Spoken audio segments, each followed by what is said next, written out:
Hoje a gente vai pintar Jesus chama os primeiros discípulos, em Lucas capítulo 5. Certo dia, Jesus estava perto do lago de Genezaré e uma multidão o comprimia de todos os lados para ouvir a palavra de Deus. Viu à beira do lago 2 barcos, deixados ali pelos pescadores que estavam lavando suas redes. Ali o que a gente já começa a pegar nesse pedaço, né? Que código a gente já consegue?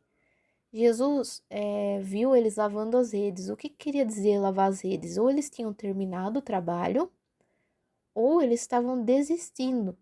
Mais para frente a gente vê que na verdade eles estavam desistindo daquele dia do trabalho deles porque eles não tinham pescado nada, né?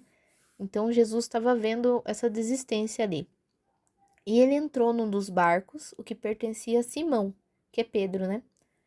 E pediu-lhe que afastasse um pouco da praia. Então sentou-se no barco e ensinava o povo dali.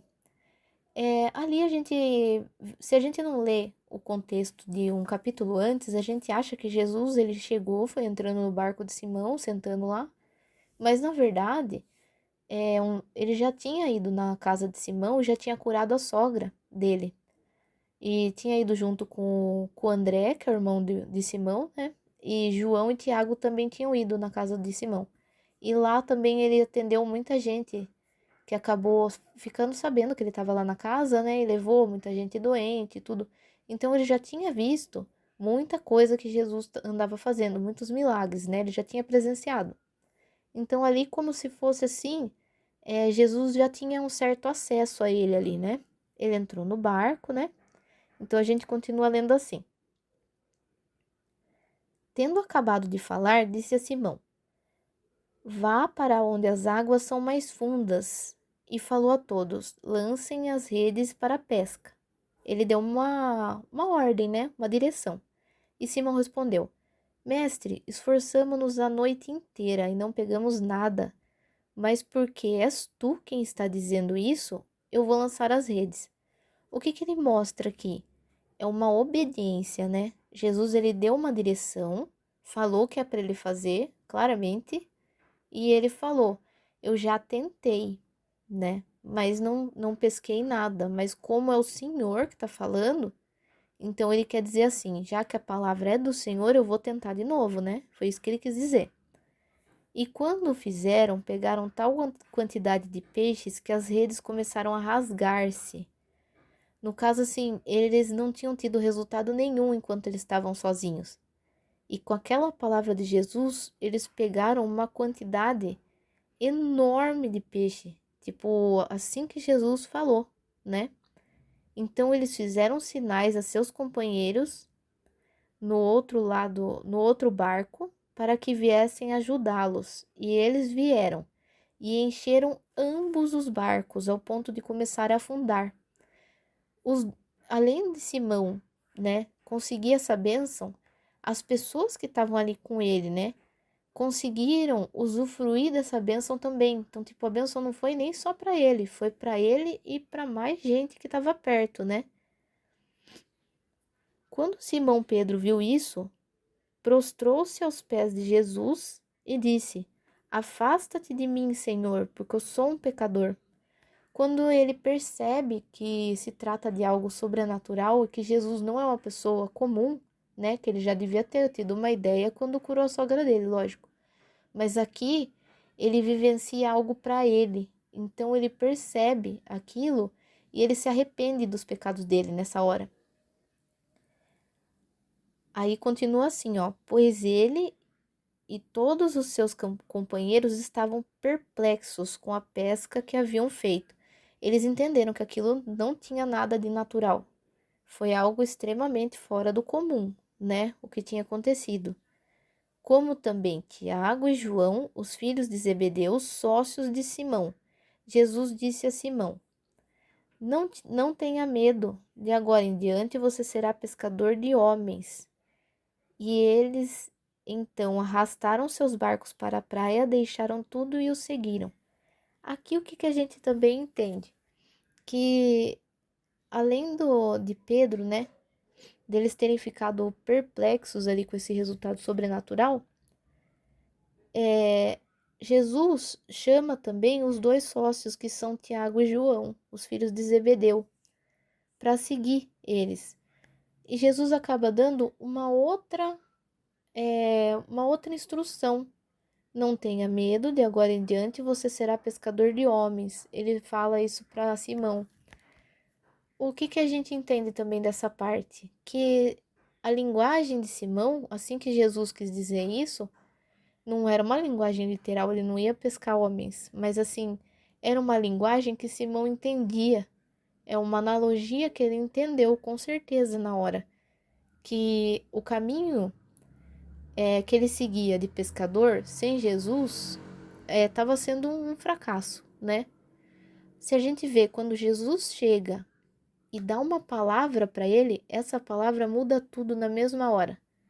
Ele tem uma prosperidade que ele nunca teve e que era espantosa e ainda abrangeu as pessoas que estavam perto dele.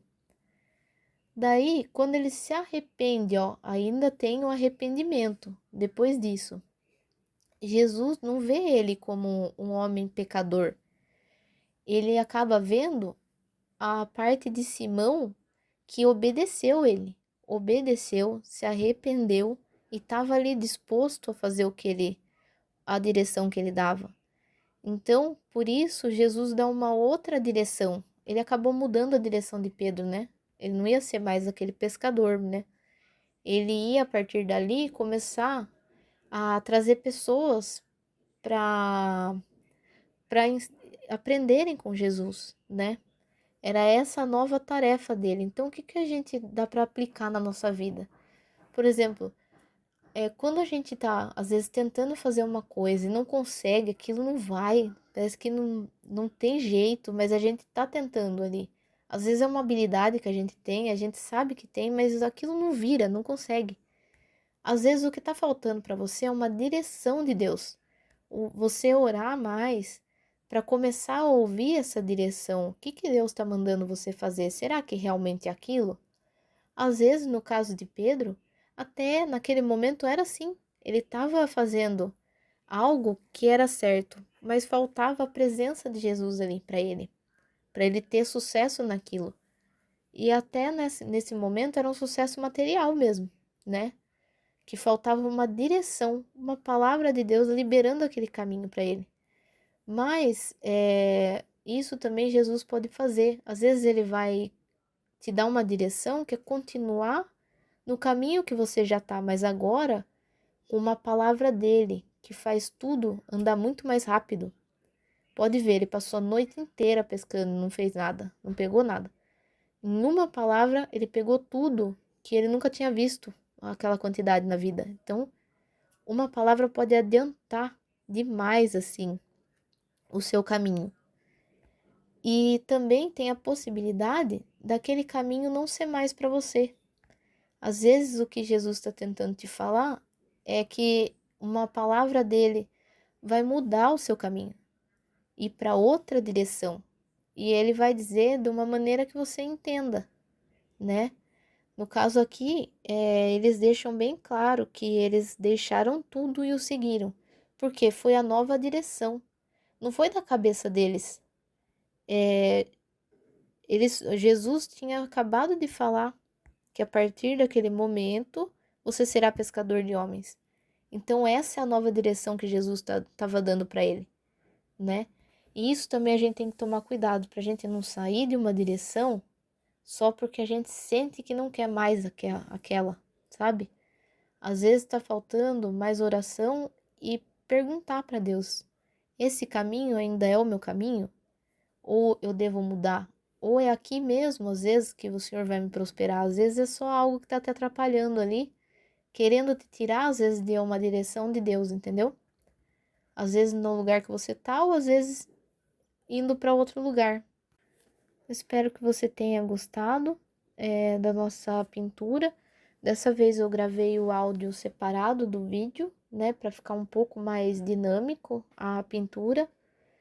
E se você tiver alguma coisa para falar, pode colocar nos comentários se você gostou. E uma coisa legal também, tente ler essa parte da Bíblia para você entender, às vezes, alguma coisa que eu vi você pode entender diferente, seja algo que você precisa aplicar agora na sua vida. Às vezes acontece isso. A Bíblia é uma palavra viva.